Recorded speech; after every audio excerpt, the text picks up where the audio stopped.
पत्नी अपने पति को कौन सा ऐसा गुप्त अंग है जो कभी छूने नहीं देती है। अक्सर ऐसा कई ऐसे पुरुष होते हैं जो अपने पत्नी को गुप्त अंगों को छू लेते हैं। आखिर दोस्तों वो कौन सा ऐसा गुप्त अंग है जो कि पत्नी छूने नहीं देती है। आज की वीडियो में हम लोग दोस्तों जानेंगे।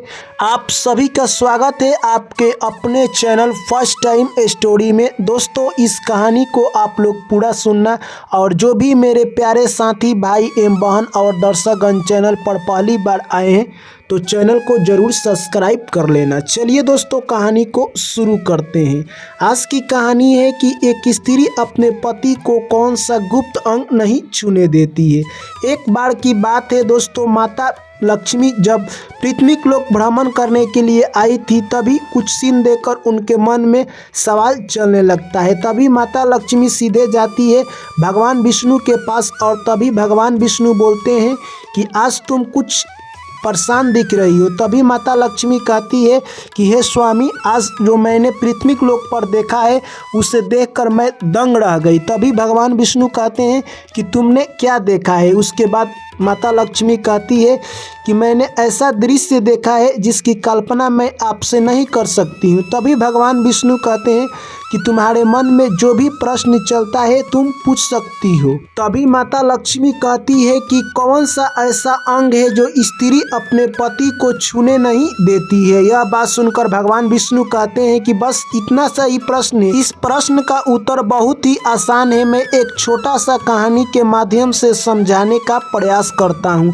उसके बाद भगवान विष्णु कहते हैं कि एक गांव में एक किसान रहा करता था। किसान की पत्नी काफ़ी सुंदर और पढ़ी लिखी थी। वो कहे तो अपनी मनमानी घर में करती थी, यानी कहे तो किसान से उतना प्यार नहीं करती थी।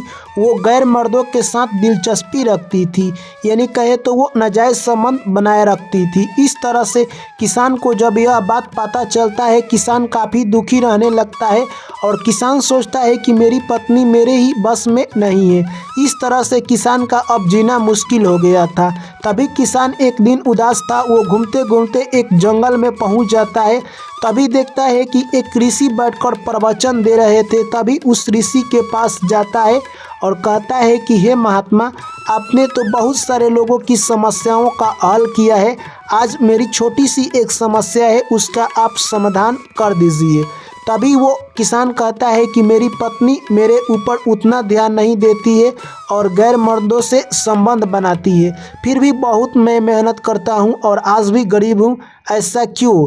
तभी वो महात्मा कहते हैं कि मैं तुम्हें 3 ऐसा उपाय बताऊंगा जिससे कि तुम अमीर हो जाओगे और तुम्हारी पत्नी गैर मर्दों से संबंध बनाना छोड़ देगी।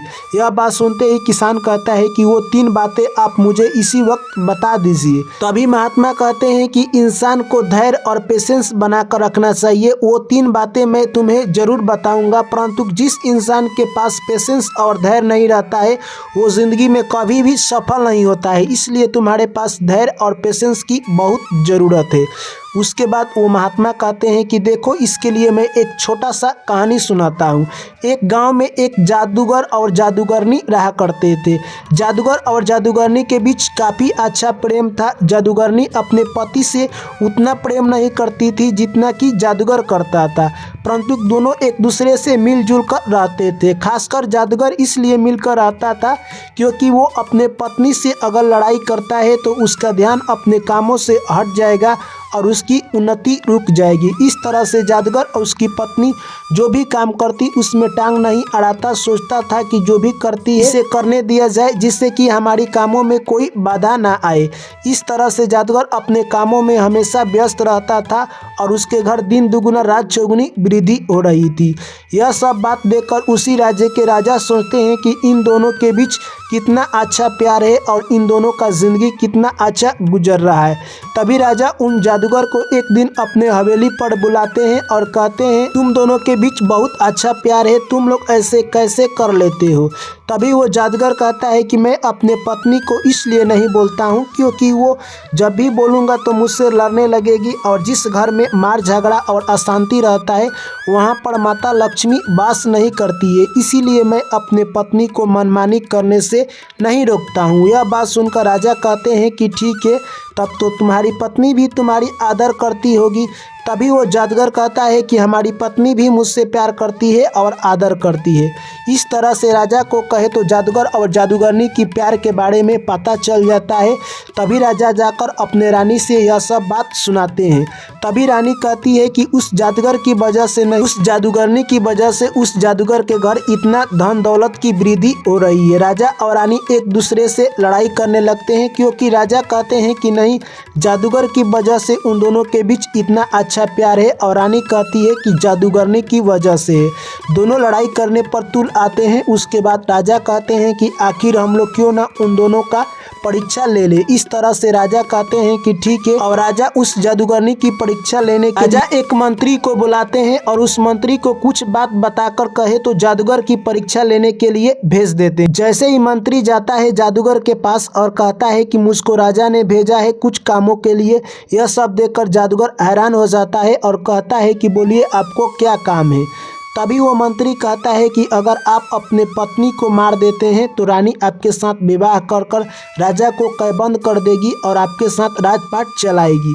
यह बात सुनकर जादूगर कहता है कि मैं हरगिज ऐसा काम नहीं कर सकता हूँ, चाहे मुझे दुनिया का सारा सुख मिल जाए, क्योंकि मैं अपने पत्नी से प्यार करता है। यह सब बात सुनकर आकर मंत्री सीधे राजा से बात बता देता है। रानी भी सुन रही थी। यह सब सुनकर रानी काफ़ी खुश हो जाती है और कहती है कि जिस तरह से वो जादूगर ने अपने कर्तव्य को निभाया है उसके लिए हमें गर्व है। दोस्तों, उसके बाद रानी कहती है कि ठीक है, मैं भी एक बार जादूगरनी की परीक्षा ले लेती हूँ। उसके बाद रानी सीधे कुछ मंत्री को बात सिखाती है और उस जादूगरनी के पास भेज देती है। वो मंत्री जाता है और कहता है कि मुझे राजा ने भेजा है और राजा ने बताया है कि आप अगर अपने पति को मार देती हैं तो राजा आपसे विवाह कर अपने रानी को कैबंद बना लेगा और आपके साथ ज़िंदगी व्यतीत करेगा। यह बात सुनते ही जादूगरनी कहती है कि ठीक है, मैं अपने पति को मार दूंगी। तभी मंत्री कहता है कि हमें कैसे पता चलेगा। तभी वो कहती है कि जब मेरे घर का दीपक बुझ जाएगा तो आप समझ लेना। यह बात सुनकर मंत्री सीधे आता है राजा रानी के पास और सारा कहानी सुना देता है।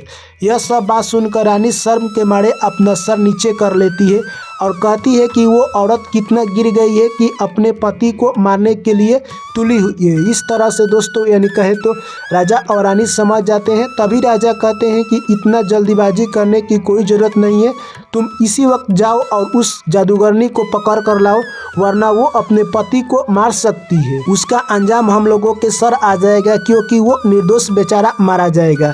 तब तक मंत्री वहां से सीधे जादूगरनी के पास जाता है और कहता है कि क्या तुम अपने पति को अभी तक नहीं मारी हो। तभी जादूगरनी कहती है कि मैंने अपने पति को कब का ही मार दिया है, अब क्या राजा मुझे अपनी रानी बनाएंगे। यह बात सुनकर मंत्री कहता है कि अब तो तुम्हें राजा ही बताएंगे कि रानी बनाएंगे या क्या करेंगे। वहाँ से जादूगरनी को सीधे राजा के पास लाते हैं और उसे जेल में डाल देते हैं। इस तरह से दोस्तों कहे तो वो महात्मा कहते हैं कि हे किसान भाई, तुम कहानी को आगे सुनना।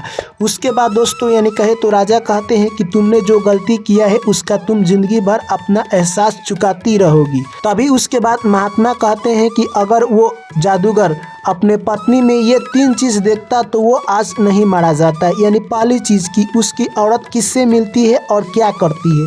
कभी भी अपनी पत्नी में यह 3 चीज़ जरूर देखना चाहिए। सबसे पहला आपको हमने जो बताया, यानी वो किससे मिलती है और क्या करती है और कहाँ जाती है, ये देखना बहुत ज़रूरी है। और दूसरी बात, कभी भी अपने पत्नी को घर में मनमानी नहीं करने देना चाहिए, नहीं तो वो मनमानी करती रहेगी और वो क्या कर रही है आपको पता भी नहीं चलेगा और आपका सारा सत्यानाश हो जाएगा।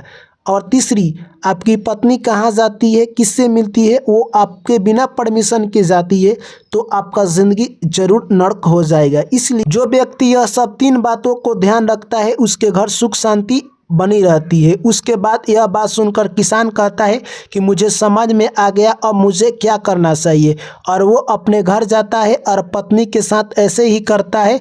दोस्तों कुछ दिनों में कहे तो वो अमीर बन जाता है और उसके घर सुख शांति और प्यार का सागर बहने लगता है। इस तरह से दोस्तों ये कहानी यहीं पर समाप्त होता है। उसके बाद भगवान विष्णु कहते हैं कि क्या तुमको कहानी समझ आई। उसके बाद लक्ष्मी जी कहती है कि ये कहानी बहुत ही अच्छा है, जो इंसान इस कहानी को पूरा सुनता है उसके घर सुख शांति और समृद्धि बनी रहती है। चलिए दोस्तों, मैं भी आशा करता हूँ कि आपको ये कहानी पसंद आई होगी। वीडियो को लाइक और चैनल को जरूर सब्सक्राइब कीजिएगा। पुनः आप लोगों से मुलाकात होगी एक नई कहानी में। तब तक आप लोग मुझे दीजिए इजाजत। सभी साथियों को मेरा प्यार भरा नमस्कार। जय श्री कृष्ण, राधे राधे, जय माता लक्ष्मी।